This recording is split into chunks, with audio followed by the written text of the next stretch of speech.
Hello, guys. Travis here, and I'm here with VTM. Hello. And we are here to review the Final Fantasy VII Remake, Part Uno, as I call it. Because they don't say that in the game. No, they No, don't. they don't.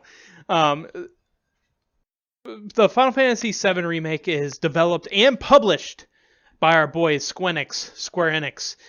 And it is. What kind of game would you call this? An RPG? It's an action RPG. Action RPG?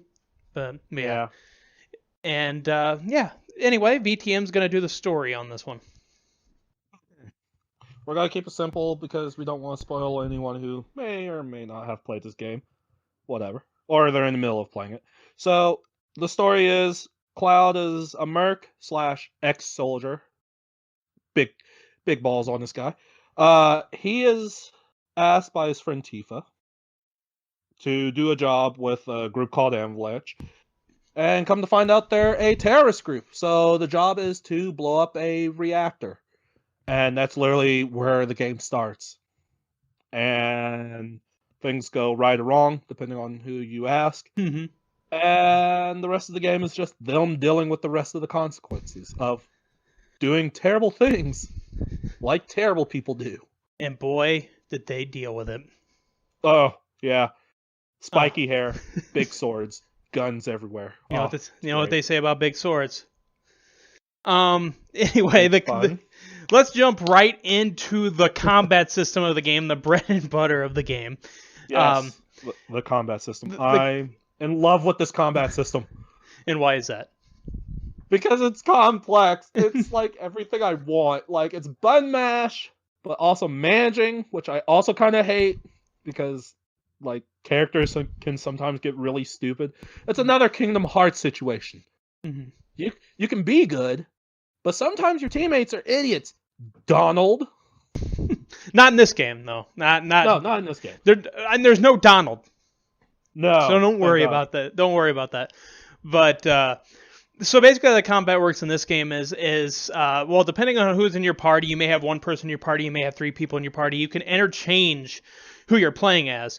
So three of the main characters you probably know if you played the original, even if you have it, they're in the fucking trailers.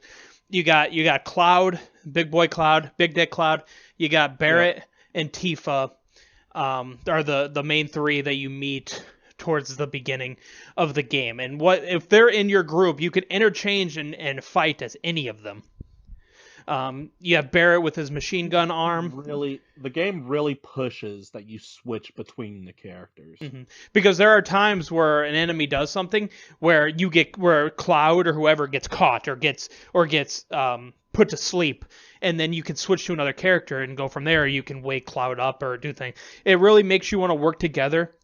You gotta be like, okay, I'm gonna switch to Barrett or switch to Tifa, and then I'm gonna bring Cloud back from sleeping, or even if he's down, you have ways to bring him back from being dead. They really want you to work interchangeably, and sometimes you get into this rhythm of switching from character to character.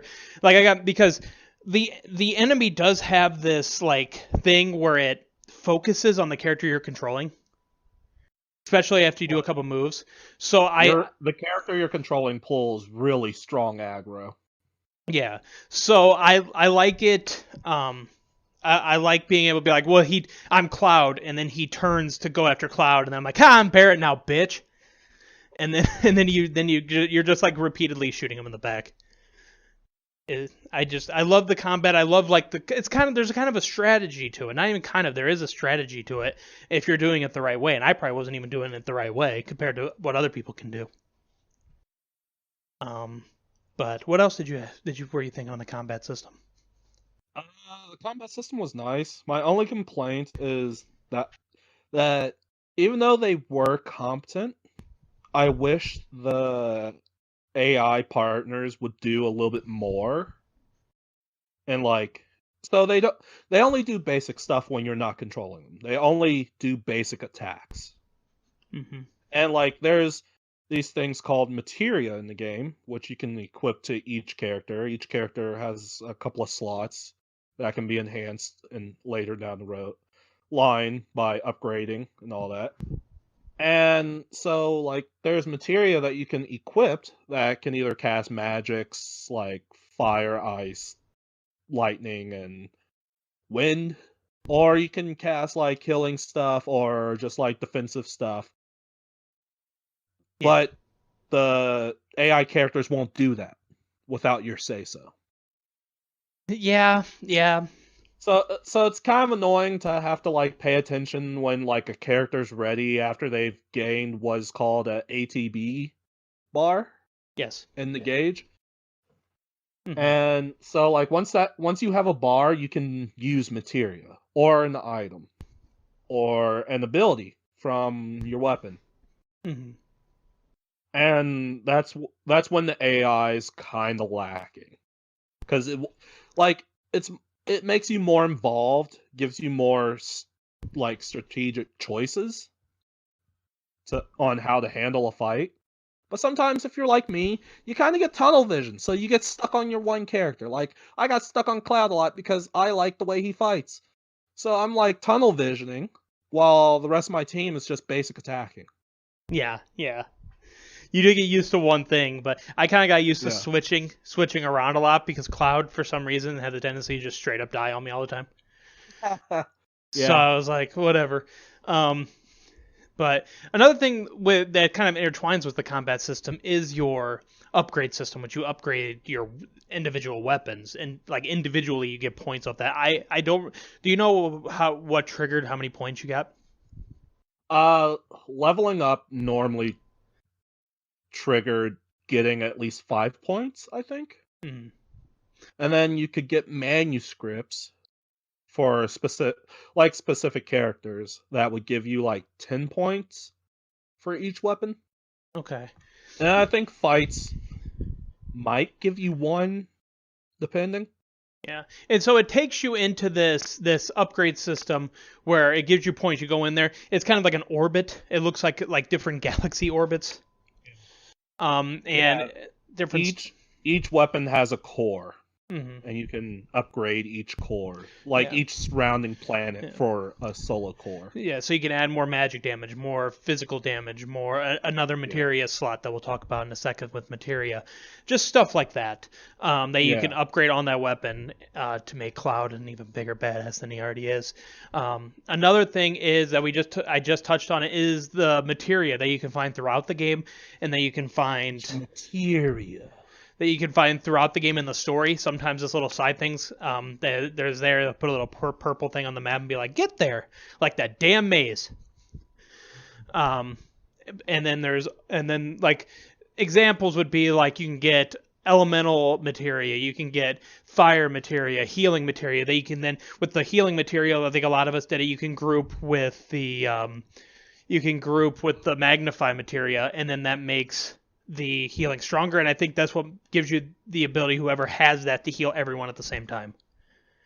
So like magnify, you can either put it on healing or an elemental. So like if you put it on elemental, it'll just attack all of the enemies on screen, or at least a majority of them. I never did that. I should have done that just to try it. Yeah, like it's very good if you have like a really decent magic caster. Mm-hmm. So like someone like Aerith. Yeah. Like you can put it on her like fire or something, and fire will just hit everyone. Yeah, that sounds great. Yeah. And so that's just how the materia works. If you're familiar with Kingdom Hearts, if you're not familiar with Final Fantasy, but you're familiar with Kingdom Hearts, you're going to get the same kind of vibes with Curaga, Fire, Fyra, and Faraga. It's the same kind of thing. So if you're familiar with the kind of spells you cast in Kingdom Hearts, you'll be familiar with this game. Well, I believe the director on this was also a writer for Kingdom Hearts for a long time. Was he not? Well, the director for this one is the director of Kingdom Hearts. It's Yeah. it's Nomura. So it's pretty much his second baby. Yeah, it's Nomura. Or first baby. No, second baby. Yeah, second baby. Kingdom Hearts is his baby. Final Fantasy came first. Sorry. Well, he's the director of the. I don't know if he was the director of the original, but he was the director of this one. Yeah. But that's how that works. You can buy. I don't know if you can find. You can buy. And sometimes there's things like I got a weapon for Barrett that I got off someone in the middle of a mission. But you can upgrade your weapons throughout, and like that's why I said every weapon has its own upgrade system. So Yeah. you'll still get the other weapons will still have those upgrade points even if you never use it again. Like I think Yeah, my any weapon that you have will just automatically gain points. Like it'll level up as you level up. yeah, I think my Buster sword, or which is the sword you start the game off with, has like 152 SP that I never upgraded because I never used the sword once I got rid of it. Yeah. Yeah, pretty much all of the swords remain relevant, Mm-hmm. but a lot of them do different things. Like there's a sword that you can get that's specifically for casting magic, Yeah. which is very nice if you like to play that way. So you can play that way with Cloud. Or there's one that's very big into just melee damage. Mm-hmm. But yeah, everyone kind of has that same kind of thing too. Like each of their weapons, like Tifa has gloves. Each of her gloves can do something different. It focuses on something else. Mm-hmm. And outside the weapons, we also have your armor accessory and just your straight up accessory. Yeah, So you can have these things like on my character. Well, let's just go with a basic one, like a bronze bangle, or however bangle. I don't fucking know. But that one, it's crafted from bronze, and it adds 10 shield and 10. Can't remember what that other element is called, but at least adds 10 shield to your whatever character has that. You can work all the way up to the gothic one that will add like 33 shield to whatever character has it on. And you can find those throughout the maps in the story also. With yeah. with the accessories, you have you can like a platinum earrings. The platinum earrings increases magic power by 10%. So it's just stuff like that you find throughout.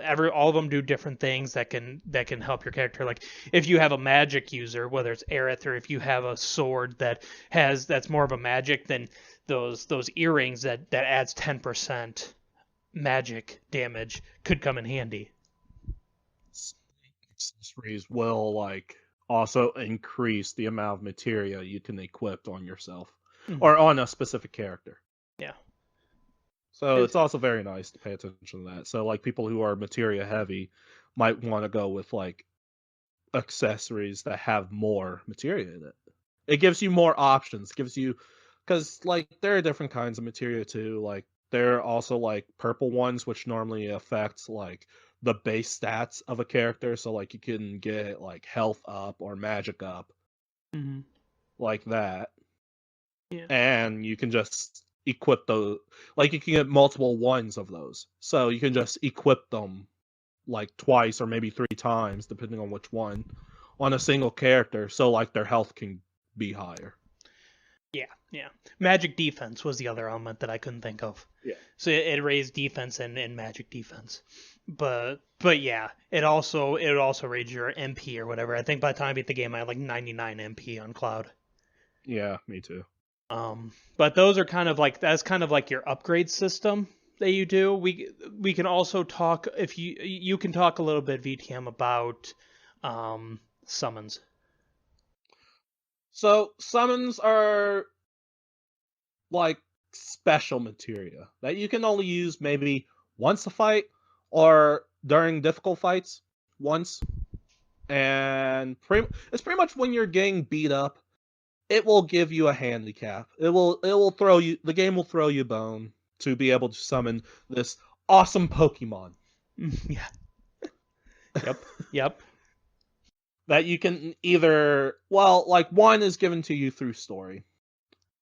And like you can find you can find a couple more out in the world if you're looking for them. And others you can get from a specific character by fulfilling quests with them. Mm-hmm. Which And are really difficult. So they make you earn them. Like summons don't come around often. yeah, and one particular summons, and me and VTM both know which summons I'm talking about. That finisher Yes. move is All the summons beautiful. have a finishing move when they leave. So they leave in style. They're not gonna leave like some punk bitches. They're not gonna faint or anything. They're gonna leave in style. So they're like, if I'm gonna die, you're gonna die. Mm-hmm. And they unleash a cool cutscene. Yeah. And that's pretty much the best. It's very much like how they were in the original game. Like you would summon a summon, it would go into a cutscene of being cool, and then it would leave. Mm-hmm. That's pretty much this, but instead you get to tell it to attack if you have enough ATB. So like some of them have like moves that only call for 1 bar and moves that call for 2 bars. Yeah. I mean, that's basically a lot of your upgrade, your materia, and all that stuff. The only other thing not touched on is the other items you can get. Your basic potions, high potions, mega potions, ether, which increases your MP, Phoenix Down, which is what brings people back to life if you don't have the revive magic that I can't remember the name of off the top Your of my head. basic RPG Mm-hmm. items. And again, if you played Kingdom Hearts and you never played Final Fantasy, but you've played Kingdom Hearts, it's a lot of the same. If you've never played Final Fantasy, man. Hey, I'm one of them. I'm here as someone who's never other than play 15. Other than 15. Okay, so you've played a Final Fantasy, but I never played 7. Yeah, and I didn't know 7. Well, all I have to do is tell you that there's a chick with boobs and a guy with a sword and spiky hair, and you'd probably think it was 15. Oh, a chick with boobs, nice. Wow, boobs. Yeah. So outside that, there's limit breaks. Limit breaks are kind of like the finisher moves of the characters, although if you do it early enough, they're usually not finishers, but it'll do a lot of damage. It's like a special move. So Cloud has, I think all the characters have 2 when it's all said and done. I could be wrong. All of them have 2. All of them have 2. Let's just say the second one, every single character's second limit break, which they're called, much better than the first one. It's like you start off with your level 1, and then at some point you're able to get level 2 limit breaks for everyone. Yeah. Of course, level 2 being a level higher than level 1, it's going to be stronger. But I could never hit mine with Cloud. The enemy would always move away every time I would go, and I'd just miss it. So like, I think there was only like 3 times I ever actually hit with Cloud. Yeah. So we touched on a lot of the some of the positives, but let's go into the positives. So the first positive I want to go into is the graphics. The graphics in this game, it's so pretty. Some of the cutscenes in this game, pre-rendered, not pre-rendered, I don't care. And even the ones that you can tell, I don't. Okay, most of them aren't. One scene that I would probably say is pre-rendered. Yes, and I know what scene you're talking about. Yeah, other than that, I think all the cutscenes in this game are in engine. Yeah, because Cloud's sword, whatever sword you have, is in the cutscene. Yeah. So yeah, most of them are in engine. There's only one that's for sure pre-rendered, because you can just tell. There's 2 flashback scenes that could possibly be pre-rendered too. Mm-hmm. I thought the very last cutscene in the game was pre-rendered. That too. They were too pretty looking, but yeah. But yeah, there's not that many in a game that's like what 40 hours maybe. Yeah, if you do side missions, it's about 40 on hours. Average. Yeah. The story itself isn't 40 hours, but if you're doing the side missions and everything, you'll get about 40 hours out of it. Yeah, people are averaging between like 35 to 45. So yeah.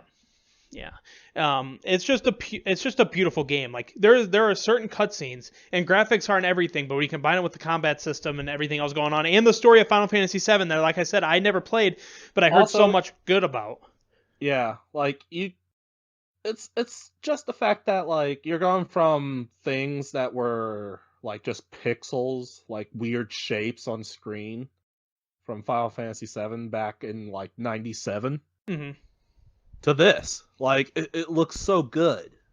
Like it gives these characters justice. It's like, oh, I wonder what these guys would have looked like as like actual rendered out things, and I don't want to watch a movie for that. Yes. But like, oh my god, like there's just cutscenes in this game. You just stand and marvel, or sit and marvel, whatever you're doing, however you game. And it just blows me away. Like the graphics on its own is a 10 out of 10, and it's not close. If I could give an 11 out of 10, I would. Yeah, this game's pretty. I could not stop saying how great this game looks. Mm-hmm. They really took their time working on this engine. Oh, for sure. Another positive I would say in general, and I think it's a Final Fantasy thing in general also, is the music. Fuck yeah. The music in this game is so We've good. gotten 2 games back to back with great music. 3. God, I hope this doesn't stop. 3. Ori. Yeah. Yeah, this music trend I can get used to. But the music in this game is like all of it, I believe, is from the original. But just remastered. From my memory, which isn't bad. Mm-hmm. Yeah, so they did a good job. And a lot of them have been like remixed and all that. Some of them have just been straight up like remastered just for this. Like a certain character has his song, which has aged great. Like, I don't think his song's ever been bad, but it just sounds so good in this game. Yeah, the way it is. Even like the main battle music is great. Yeah. I mean, there's some music that don't fit. I didn't think in the tunnel, when you were in the tunnel, that music really fit whatever the fuck was going on, or maybe that was the music from the original. I don't know. I never played it. All the music from this game is from the original. Yeah, but I don't know. Yeah. I'm assuming maybe it was the same music in the same area. But when I entered the tunnel, I was like, this music seems weird. But even that music was good. It just seemed like it wouldn't fit the area. But in general, the music was fucking incredible. What was that? I say great music. Keep it up. Yes. Another thing, I don't know if there's some positive, some negative to this, but we can touch on it in both ways. The mini games in the game. So you have a few mini games. I don't know if you count the bike one a mini game. You know, that was almost a mission. It's a mini game because it's not really integral to the game. Like, it's something that you don't do often. Yeah. Okay. And then you have like these very niche things like playing darts. You can get first on the leaderboard, and you can get a materia from that, by the way, because I did it. Oh, I didn't. I played darts once, and I was like, I'm done. Yeah. You get a materia from that if you get first on the leaderboard. Oh. I think it's a materia. You get an item for sure. Yeah. You can squat all over people's face. You can do pull-ups. You can dance if you want to, but you have to. Yeah, dancing is a have to. I kind of wish like stuff like that you could do multiple times. Mm-hmm. Same thing with the driving. I wish you could do it multiple times. Mm-hmm. But that's literally like the only 2 things I can think of. Other than darts, like, because was darts only in the beginning? Darts was only I never went back. I never went back to the bar. I don't know if I could, but well, there's other bars, and they had darts, but like I never approached them, so I don't know. I never tried. Somebody go approach a dartboard and let us know what happens. Yeah, let us know. I got first on 1. That's all I need. I got that trophy. Yeah. But the dart champion around the mid. But in general, the mini games. For the most part, it was a nice little breakup from the norm of fighting robots, and all other it's just like slice of life stuff. Mm-hmm. Yeah, which was good. We can touch on the negatives now if you want to touch on some of the stuff. Very few, very nitpicky stuff we're gonna get into. So, VTM, do you want to take a look at side quests? And what you had issues with? So, I think a lot of people are going to have this same gripe, especially when replaying the game, because they give you a hard mode. The side quests drag on way too long, especially later down the line. Like, in a specific chapter when you get like 9 different side quests. They just start dragging, and they don't to be more direct, because it's not really a spoiler to say this, I don't think they don't tell you where they are. Yeah, they don't. Like, through the whole game, like, there's 2 chances to do side quests. But for those 2 chances, they tell you where the side quests are. Mm-hmm. Like, you can just look on your map and be like, all right, here's where the person's giving me the side quest. But at the end, or at the 3rd one, it's like, all right, go out and do some side quests. Mm-hmm. And they don't show you. Now, I do think they have an in-game reason, but it's very loose. Mm-hmm. And I don't know if this really would have been a complaint if they had those side missions like that the entire game. Because we probably wouldn't even have thought about it, but the fact that they showed us 2 different places where the side missions were, and then they're like, hey, now go find them, and you're like... Yeah, they got us used to a system, and then they changed it for some reason. Yeah, like I said, very nitpicky stuff. It's what we do here. Yeah, it's what we do. It's what we do here. So... some of the I wouldn't even call it platforming stuff. I guess it kind of is, where you're platforming, traversal. Mm-hmm. It's very stiff. Yeah, like they have predetermined spots for you to move. So think like a ladder. Mm-hmm. Like, it's predetermined. You're going to have to move up the ladder or down the ladder, right? So they kind of have that throughout the game where, like, they have predetermined spots to, like, have you move through. So, like, if you have to crouch through rubble, there's an arrow on the ground next to the rubble, and then it'll take you through this scripted movement through the rubble. Mm-hmm. And it's very clunky, because it's like, it stops, it aligns you, and then you have to move. Yeah. It's very weird. It is very weird. And one of the things that actually annoyed me, this is a different negative, is when you get locked into a story thing and you're like, I'm going to go traverse before I do the story thing, and it won't let you. It'll say warning and turn you around. The guy will be like, where are you going? Be like, away from you. Yeah. Like, it forces you to do the story at a certain point. Now, I get that this isn't technically an open world game, but it kind of is, because they still want you to search around. No open world game or adventuring game should ever have this. It's an open area. It's like like Yakuza. Like, no game should ever restrict you from moving around. Mm-hmm. Like, I get that they're like, oh, this is urgent. This has to be completed now, but it's like, no, like, we're gamers. We're gonna be hunting for, like, trophies or items in this game, materia. Like, we're looking for all the secrets, you know? Mm-hmm. Yeah. Like, we don't want to keep going because the character's telling us to keep going. We want to keep going after we've searched everything. Yeah, we want to keep going when we damn well please. Yeah. Because that is how we're programmed in games like this, especially when you let us do it majority of the time. Yeah. You can't tell us what to do. Yeah.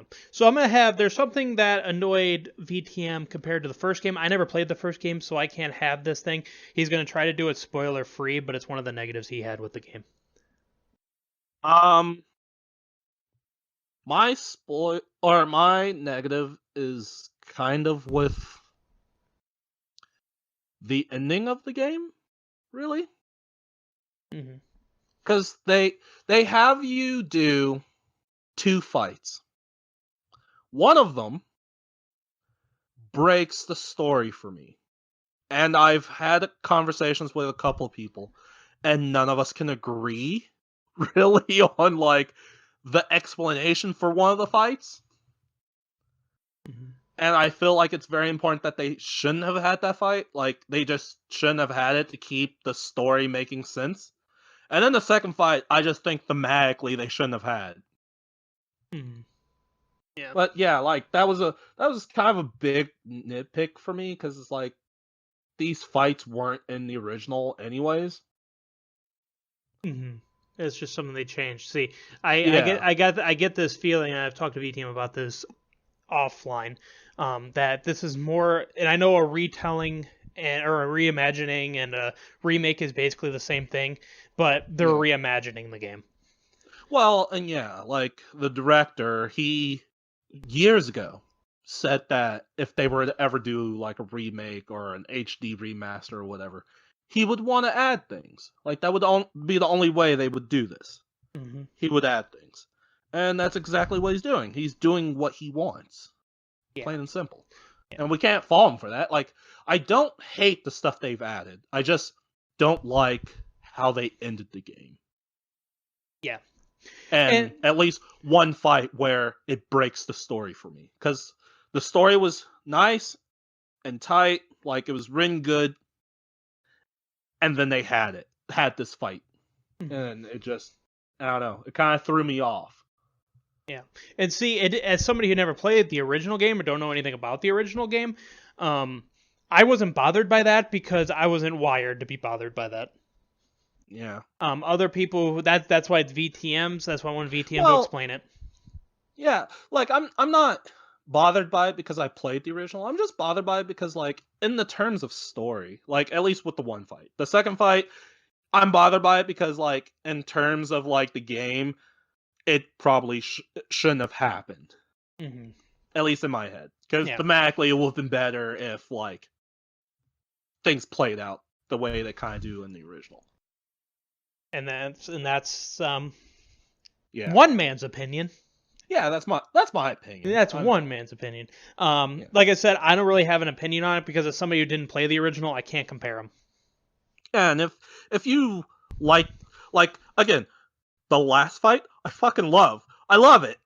But I still don't think it should have been in the game. Yeah. And like you can have that feeling, like you can be like, "Oh, it's all right. That was in the game. Whatever." Like so pretty.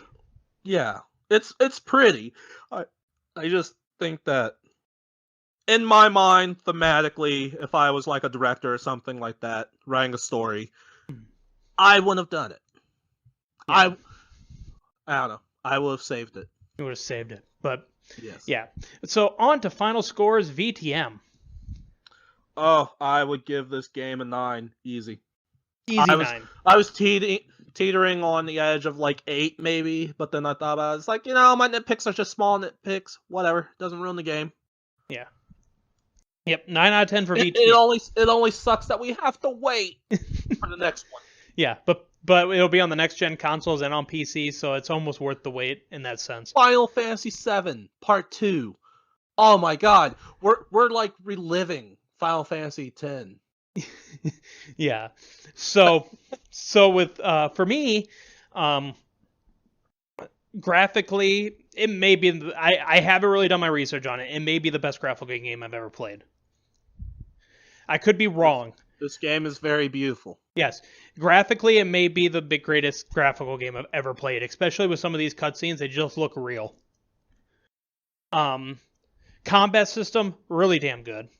There's a few nitpicks in there that we talked about, but for the most part, good. I mean, there's some parts of the story that drag a little bit, but for the most part, is really good, and it kept me engaged the entire time through. So I'm going to have to agree with Sir VTM and say 9 out of 10 for Final Fantasy VII Remake Part 1. If they're not going to put the Part 1 in it, I sure as hell will. Yeah. Because they should have done that just so it didn't feel like false advertising. I know people will be like, it's not false advertising, they told you. And I was like, yeah, but if people aren't paying attention or they just bought it out of a impulse and they weren't paying attention to every damn ad or everything you said on the internet, you wouldn't know. I hope the other like sequels or whatever after this one, the other parts are just like 7-2 and 7-3, so we can really live in the right timeline of like this is literally like Final Fantasy X. Because there was Final Fantasy X and Final Fantasy X-2. It's like that doesn't make any fucking sense. Doesn't make any sense. It's 10.5. Get Kingdom Hearts up in this bitch. But anyway. Yeah. That is going to do it for this review. Thank you guys so much for watching. If you enjoy the content we've been putting out, you can hit the subscribe button. If you don't, fuck you then. I don't know. Yeah. But subscribe to us. We put out good content. We have playthroughs up. We obviously do reviews. We have podcasts that we've fallen behind on. Some of those podcasts. Travis streams on Twitch. You should probably go to that too whenever he does. It's pretty fun. We meme around. But anyway, that's going to do it for this review. Thank you for watching, and we'll talk to you next time. Goodbye. Sephiroth